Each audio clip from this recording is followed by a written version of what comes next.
Good morning बच्चों। देखो क्या पढ़ रहे थे अपन कल की क्लास में। मैंने आपको क्या स्टार्ट किया था, ट्रिग्नोमेट्री स्टार्ट किया था, है ना। चैप्टर नंबर 8, है ना। We have started chapter number 8 and that name is, क्या नाम था उसका, trigonometry. What was the name? Trigonometry, है ना। अब देखो ये ट्रिग्नोमेट्री क्या होता है, मैंने आपको समझाया था कल की क्लास में। ये 12 मार्क्स का चैप्टर है और बहुत इंपॉर्टेंट मार्क्स है ये 12 मार्क्स। ठीक है, समझो आज अपन टाइम वेस्ट नहीं करते हैं क्योंकि कल की क्लास में अपन ने क्या था बस समझने में रह गए। ठीक है, कल मैंने आपको रिड्यूसिंग पार्ट समझा दिया था थोड़ा बहुत, क्वाड्रेटिक इक्वेशन का। ठीक है, चलो अपन को जो समझना था मैंने आपको समझाया था कल की क्लास में कि ये एक राइट एंगल ट्रायंगल होता है। ठीक है, यहाँ पे ये जो एंगल बनता है उसको अपन थीटा कहेंगे। यहाँ पर ये 90 होगा। ठीक है, इसको अपन बेस बोलते हैं। ठीक है, इसको परपेंडिकुलर बोलते हैं और इसको हाइपोटेनियस बोलते हैं, ये बोलते हैं। और मैंने आपको ये समझाया था, ठीक है, क्या समझाया था, देखो इस तरीके से ये समझाया था कि साइन थीटा, कोस थीटा और टेन थीटा।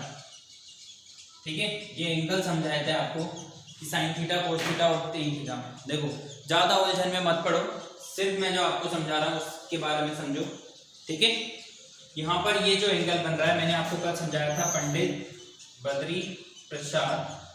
ठीक है, और ये हर हर भोले। ठीक है, तो जो सबसे पहली वाली वैल्यू होगी, ठीक है, सबसे पहले वाली मतलब साइन थीटा होगा। साइन थीटा में क्या लिखेंगे अपन बच्चों? We will write P upon H, मतलब परपेंडिकुलर अपॉन हाइपोटेन्यूज। ठीक है, sine theta is equal to क्या होगा, पी अपॉन एच। उसके बाद कोस थीटा जो है वो क्या होगा, यहाँ पर इस पे आओ, बी अपॉन एच। क्या होगा, बी अपॉन एच।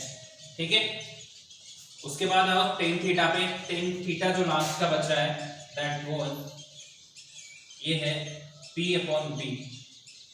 ठीक है, इस तरीके से साइन, कोस और टेन की वैल्यूज मैंने आपको निकाल के बताई थी। ठीक है, अब आ जाओ आप किस पे, इनकी दूसरी वैल्यूज पर। दूसरी वैल्यूज मतलब जैसे कोस थीटा, टेन का उल्टा होता है कोट थीटा। क्या होता है बेटा, sorry, tan theta is equal to P upon B. Cot theta क्या होता है, इसका उल्टा होता है, इसका रेसिप्रोकल, मतलब ये हो जाएगा बी अपॉन पी। ठीक है, जो यहाँ पे दे रखा है उसका रिवर्स, मतलब उसका रेसिप्रोकल। ये बी ऊपर पहुंच जाएगा, पी यहाँ पे डिनोमिनेटर में जाएगा, कोस। ठीक है, इसमें आएगा इधर सेक थीटा। सेक इसका रेसिप्रोकल होता है, मतलब एच अपॉन बी। उसके बाद इधर आ जाओ कॉसेक थीटा, कॉसेक होता है एच अपॉन पी।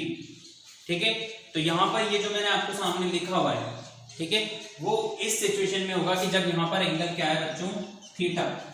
ठीक है, मतलब ये जो थीटा एंगल होगा इस बेस पे फॉर्म हो रहा है। ठीक है, उस सिचुएशन में ये यहाँ पर मैंने आपको सिचुएशन से बता दी।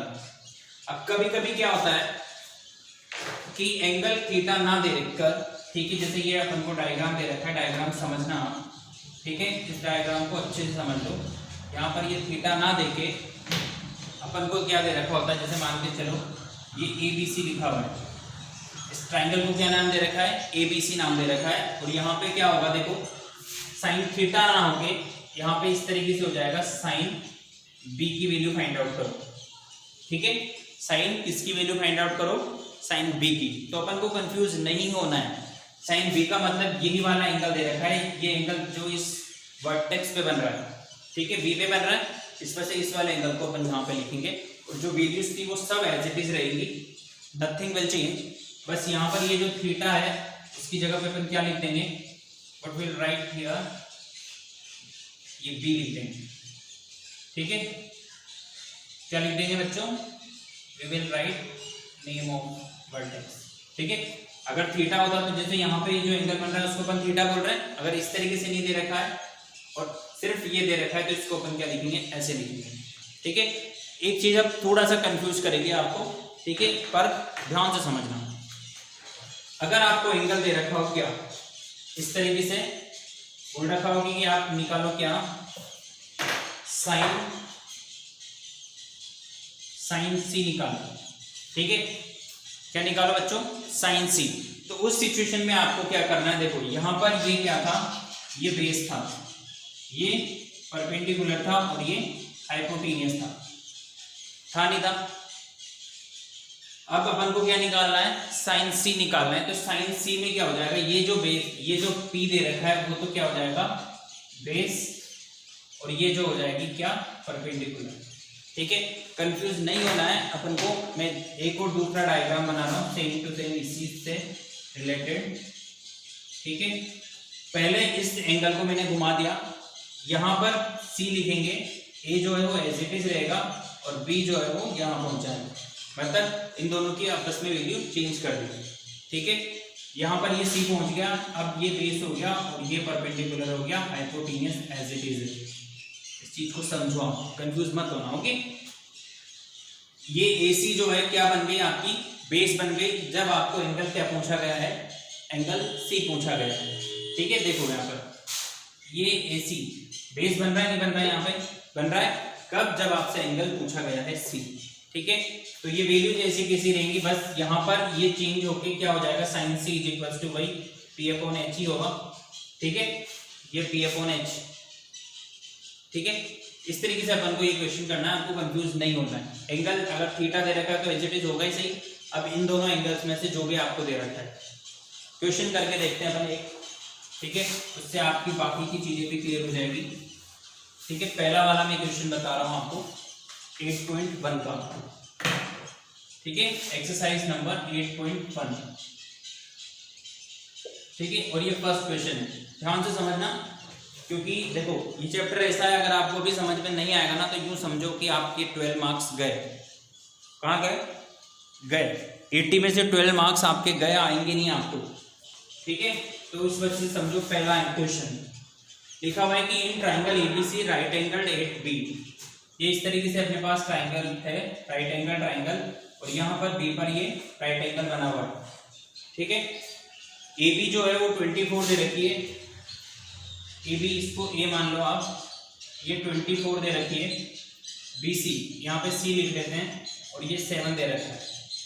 ठीक है, अब आपको क्या फाइंड आउट करना है, देखो क्वेश्चन के अंदर एक तो साइन A की वैल्यू फाइंड आउट करनी है और एक कोस A की वैल्यू फाइंड आउट करनी है। ठीक है, अब इसकी वैल्यू फाइंड आउट करने के लिए आपको क्या करना पड़ेगा बताओ, आपके पास परपेंडिकुलर होना चाहिए, हाइपोटेनियस होना चाहिए और बेस होना चाहिए, होना चाहिए नहीं होना चाहिए। तो यहाँ पे अपन को जो वैल्यू दे रखी है, ठीक है ना, इसमें जो वैल्यू दे रखी है अपन को, किसकी वैल्यू नहीं है अपने पास, बेस है, परपेंडिकुलर है, हाइपोटेनियस नहीं है। देखो अब हाइपोटेनियस नहीं है तो अपन, मैंने कल आपको एक पाइथागोरस फॉर्मूला बताया था, जैसे ये बेस है अपने पास, ठीक है, और ये वाली जो वैल्यू है वो परपेंडिकुलर की है, हाइपोटेनियस नहीं है। ठीक है, तो सबसे पहले अपन हाइपोटेनियस फाइंड आउट कर लेते हैं। तो ये अपन बाद में लिखेंगे, यहाँ पे लिखेंगे हाइपोटेनियस इज इक्वल्स टू क्या होगा, root of b square plus h square, sorry p square, ये होता है।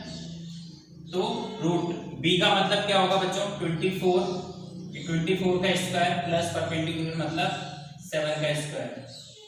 ठीक है, अब क्या करेंगे, यहाँ पे रूट के अंदर 7 का स्क्वायर तो मुझे पता है 49 होता है ना, और 24 का स्क्वायर तो आपको पता ही होगा, है ना, कितना होता है, देखो 25 का स्क्वायर होता है कितना, 625। ठीक है, तो 24 का स्क्वायर कितना होता है बता, 576 होता है क्या, 576। इसमें चलो कर ही लेते हैं क्योंकि मेरे को भी याद नहीं है ना, कैसे करेंगे, 24 को 24 से मल्टीप्लाई करेंगे। अब 24 की टेबल तो मुझे आती नहीं है, आपको आती है ना, 4 4 जा कितना हो गया 16, यहाँ पे 1 लिखेंगे, 4 2 जा 8 और ये 1 9, ये कितना हो गया 8 और ये हो गया 4, ये आया 6। देखो ये होता है 576। अभी क्या लिखा था मैंने, 576 नहीं लिखा था ना, तो यहाँ पे लिखेंगे ये 576। ठीक, अब इन दोनों को ऐड करो आप, 576 में किसको ऐड करना है, 49 को। देखो ये 576 है, इसमें ऐड करेंगे 49 को, ये 15 हो गया, 1 आएगा यहाँ पे, ये आया कितना 2 और ये आया 1, वाओ 625। देखो ये आया 625, इसको रूट के बाहर निकालोगे तो कितना आ जाएगा यहाँ पे 25। तो सबसे पहले तो क्या करेंगे अपन को, जो मिसिंग टर्म है इन तीनों में से कोई ना कोई एक टर्म मिसिंग होगी, वो by the help of Pythagoras we have to find. Okay, Pythagoras की हेल्प से उसको फाइंड आउट करेंगे और ये कितना आ गया अपने पास 25 आ गया। ठीक है, अब देखो आधा क्वेश्चन आपका खत्म हो चुका है, आगे करते हैं इसको। क्या निकालना था बताओ, बताता हूं मैं आपको क्या निकालना था। अपन को निकालना है साइन ए और कॉस ए। ठीक है, अब फॉर्मूले पे आओ कि फॉर्मूला क्या होता है। ये रहा अपने पंडित जी, पंडित बद्री प्रसाद और ये हर हर बोले। तो साइन क्या होगा, यहां से देखो सबसे पहले वाले को साइन बोलते हैं, that is P upon H. ठीक है, अब इस डायग्राम में देखो कि पी क्या है बच्चों, पी 7 और एच कितना है 25। तो साइन ए की वैल्यू कितनी होगी अपने पास 7 अपॉन 25। कोस ए, इस सेकंड वाले को अपन कोस बोलते हैं, that is B upon H.